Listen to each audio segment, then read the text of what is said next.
Hey guys, welcome back. I hope that this video will help you grow in your spiritual growth, and I ask of you to bear with me till the end. So today I have taken this verse from John 15 verses 2. I know that everyone has been reading this verse over and over again, and they have been resonating this verse with their daily life, their everyday life, and also as a verse to encourage other people. But today I just wanted to encourage you, and let me read it out to you guys. It says here, He takes away any branch in me that doesn't give fruit. Any branch that gives fruit, He cuts it back so it will give more fruit. You know, there are some areas in our life that we feel like there's no growth at all. It's just staying stagnant. The more we try to do it on our own, the more that we try to put our efforts in those areas, we are not being able to see the visible results. And that breaks our heart because we don't want to see those areas where we put our effort but we are not seeing any visible growth. In this specific verse it says that he cuts off any branches that doesn't give fruit, and he trims the branches which give fruit so that it might give more fruit. So trimming is specifically a process where you cut the certain branches which that it won't be giving fruit. I just want to share this experience with you while I was in my commute to my work. As I was traveling, I saw lots of mango trees because the trees that are near the roadway, it's full of mango trees, and I could see lots and lots of flowers that were ready to bloom.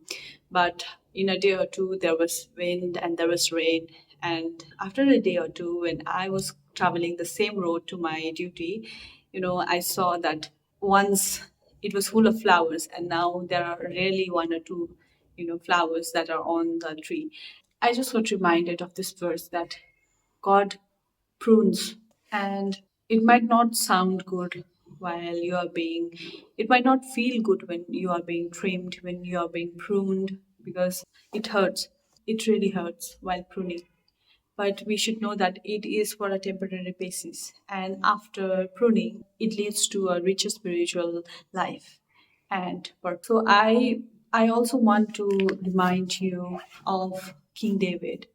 Like, he knew that he was sinning, and he knew in his heart that it was wrong. He was going against God. And he said, as we read in Psalms 51, verses 10, it says, Create in me a clean heart, O God. Give me a new spirit that will not be moved. It's very important that, just like King David, we need to invite God to prune us.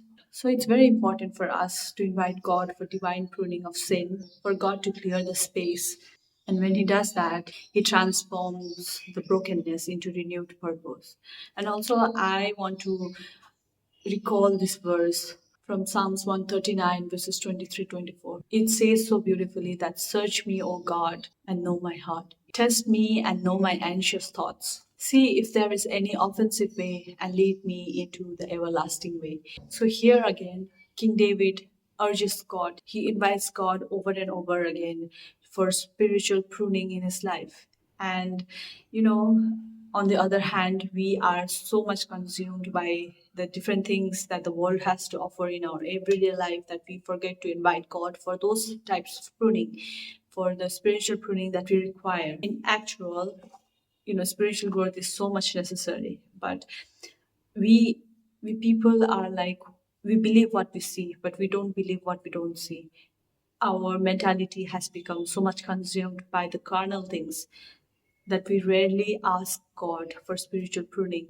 But today is the day that you ask God, you invite God for your divine pruning in your life. So, what are the takes for today that you can apply in your life is that first of all, that you need to identify those areas in your life which is not giving fruit, and you need to invite God for divine pruning in those areas.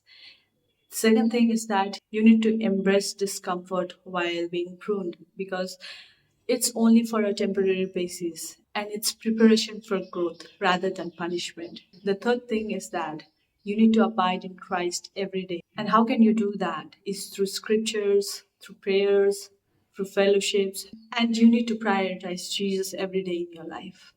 And the fourth and last thing that I would love to add is expect greater fruits, because you have entrusted yourself in the hands of the Lord.